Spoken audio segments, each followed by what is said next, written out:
বাংলাদেশ একটি সংকটকালীন সময়ের মধ্য দিয়ে যাচ্ছে। এই সংকটকালীন সময়ে আমরা দেখতে পাচ্ছি দীর্ঘ ফেসিবাদের সময়ে পরবর্তীতে মানুষের যে আকাঙ্ক্ষা তৈরি হয়েছিল সেই আকাঙ্ক্ষায় এখন হতাশায় পরিণত হচ্ছে।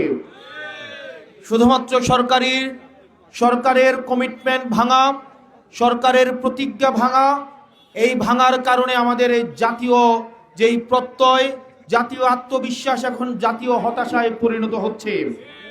আমরা প্রত্যাশা করেছিলাম এই সরকার এসে একটা শক্তিশালী উপকূল ব্যবস্থা এবং সমুদ্র প্রতিরোধ এবং প্রতিরক্ষা ব্যবস্থা তৈরি করবে, তিন বাহিনীকে শক্তিশালী করার জন্য মনোযোগ দিবেন এবং একটি নেটওয়ার্ক সেন্ট্রিক ব্যবস্থা গড়ে তুলবেন। অত্যন্ত দুঃখজনক বিষয়, আমরা দেখতে পেয়েছি সাইবার ও ড্রোন প্রযুক্তিতে সক্ষম করার পরিবর্তে আমরা এই সরকারের স্পষ্টতই কোনো প্রতিরক্ষা ব্যবস্থা, প্রতিরক্ষা নীতি আমাদের সামনে উপস্থাপিত হয়নি। আমরা প্রত্যাশা করেছিলাম সরকারি অফিসগুলো ঘুষ এবং দুর্নীতি মুক্ত হবে।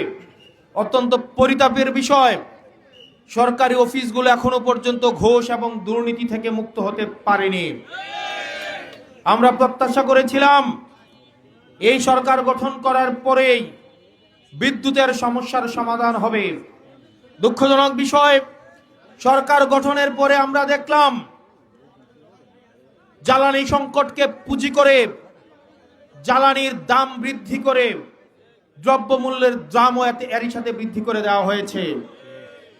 ইরান এবং ইসরায়েলের যুদ্ধকে পুঁজি করে আমাদের দেশের তেলের দাম বৃদ্ধি করে কিছু বর্জুয়া, কিছু ব্যবসায়ীকে সুবিধাভোগী করা হয়েছে। এই সরকার গঠন করার পরে আমরা দেখতে পাচ্ছি বাড়ি বাড়ি বিদ্যুৎ মাঝে মাঝে আসে। সরকার এই জনগণকে লোডশেডিং উপহার দিয়েছে।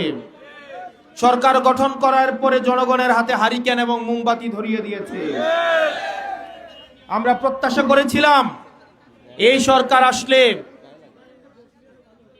আমাদের যে পররাষ্ট্রনীতি এবং সীমান্তের মধ্যে যেই ভারতীয় আগ্রাসনের যে অপনীতি রয়েছে সেটির বিরুদ্ধে জাতীয়ভাবে সুস্পষ্ট এবং সুদৃঢ় নীতিমালা স্পষ্ট করা হবে।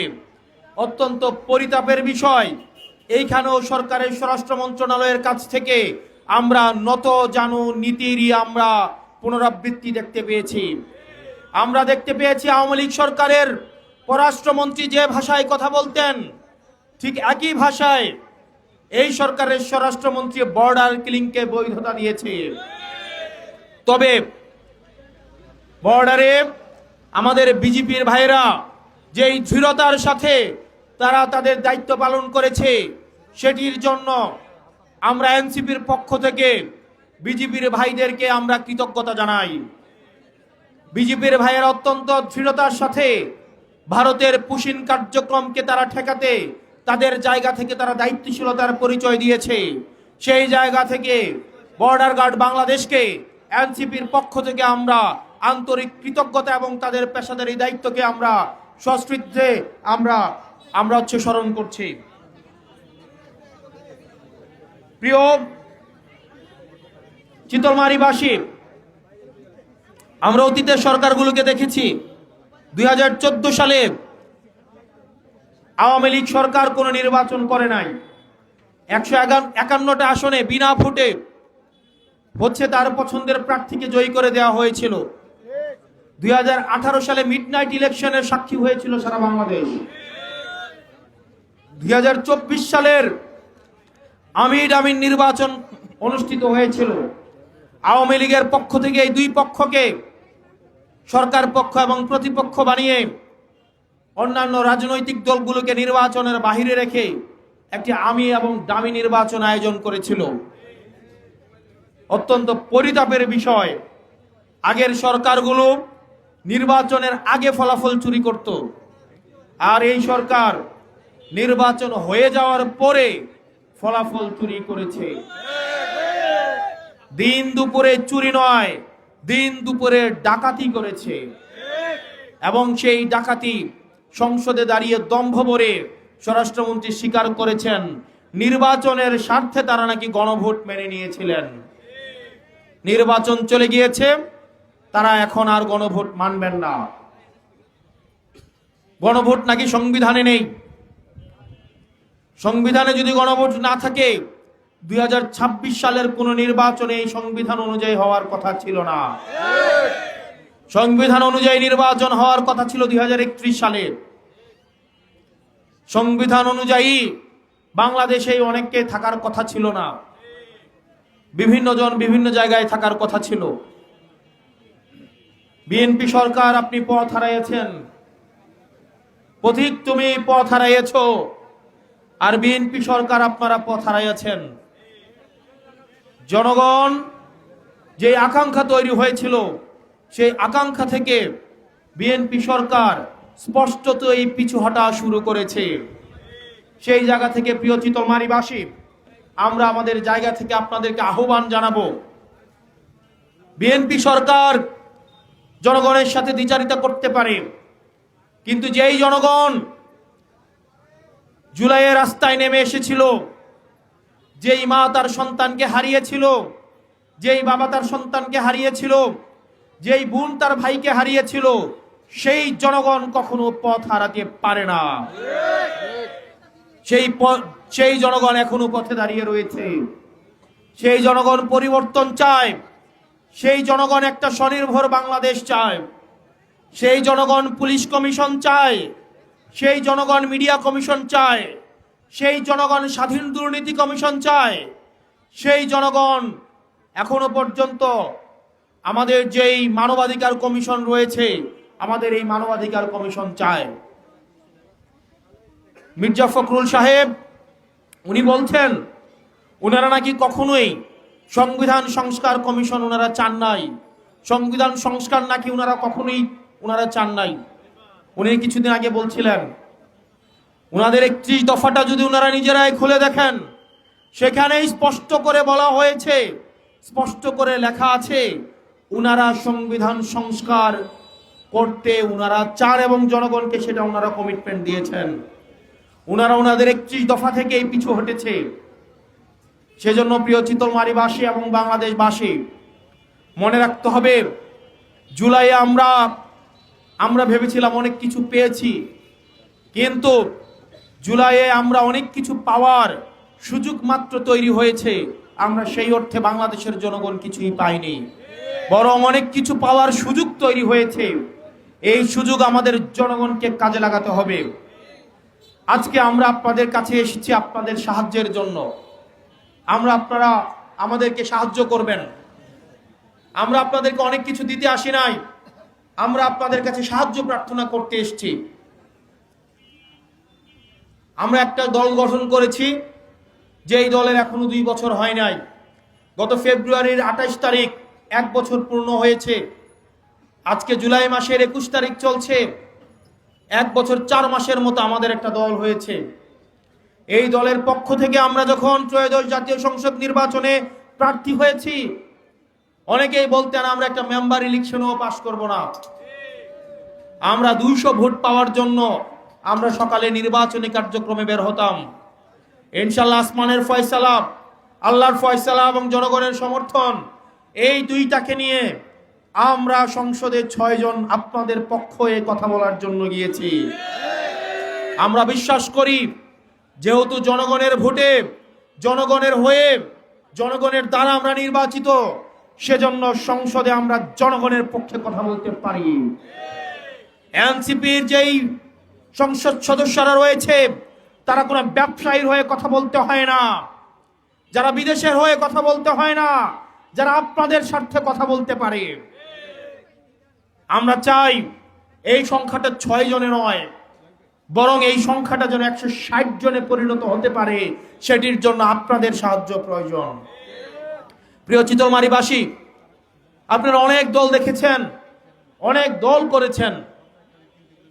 ইতিহাসের এই পর্যায়ে এসে, ইতিহাসের স্তরে স্তরে আমরা প্রতারিত হয়েছি। এই তরুণ প্রজন্মর পক্ষ থেকে আমরা আপনাদের দুয়ারে এসে দাঁড়িয়েছি। রিক্ত হাতে, শূন্য পকেটে, কিন্তু স্বপ্ন নিয়ে, বাংলাদেশ গড়ার স্বপ্ন নিয়ে আমরা আপনাদের দুয়ারে এসেছি।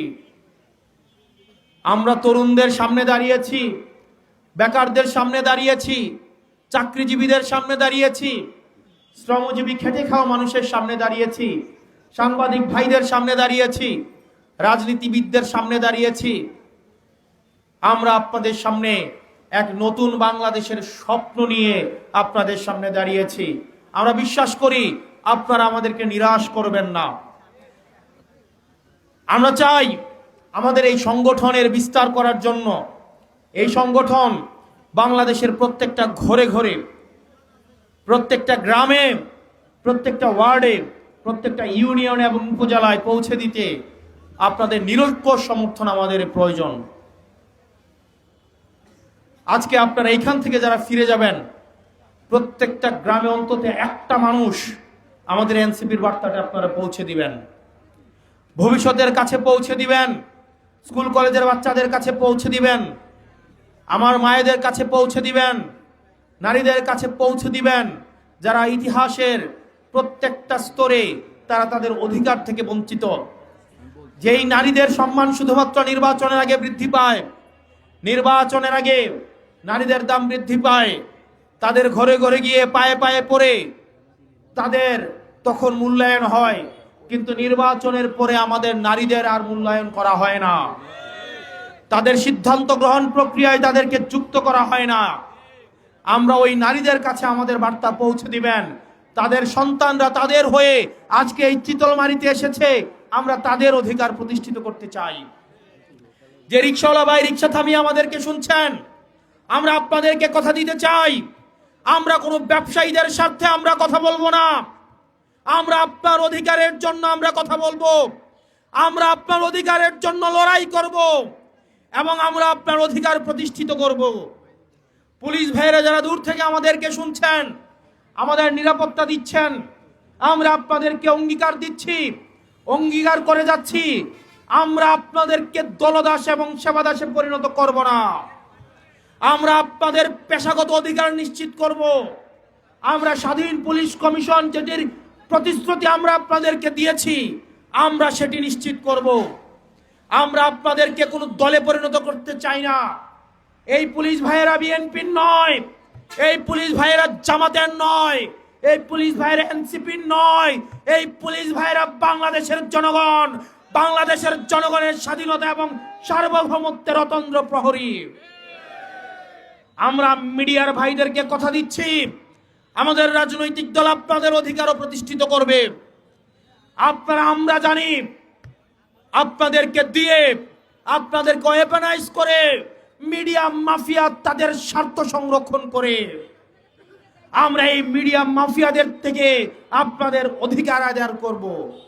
এই মিডিয়ার ভাইরা যারা রয়েছে তাদেরকে 3000 5000 টাকা বেতন দেওয়া হয়, তাদের অধিকার বঞ্চিত করা হয়, তাদের শোষণ নিষ্পেষণ করা হয়, কিন্তু এই মিডিয়ার নিরলস সাংবাদিকরা একটা কথা বলতে পারে না, কারণ তাদের চাকরিচ্যুত করা হয়। আমরা এই মিডিয়ার ভাইদেরকে কথা দিচ্ছি, আমরা এমন এক রাজনৈতিক দল গঠন করেছি যে এই রাজনৈতিক দল সকল শ্রেণী পেশার মানুষের অধিকার আদায়ের জন্য আমরা অঙ্গীকারবদ্ধ। সেজন্য আমরা আপনাদের সাহায্য কামনা করি। আপনারা আমাদেরকে সাহায্য করবেন তো? আপনারা আমাদেরকে সাহায্য করবেন তো? অনেকেই হয়তো বলতে পারেন, আমাদের স্থানীয় সংসদ সদস্য এখানে উপস্থিত হয়েছেন, আমরা আমাদের জায়গা থেকে এনসিপির পক্ষ থেকে ওনাকে শুভেচ্ছা এবং অভিনন্দন জানাই।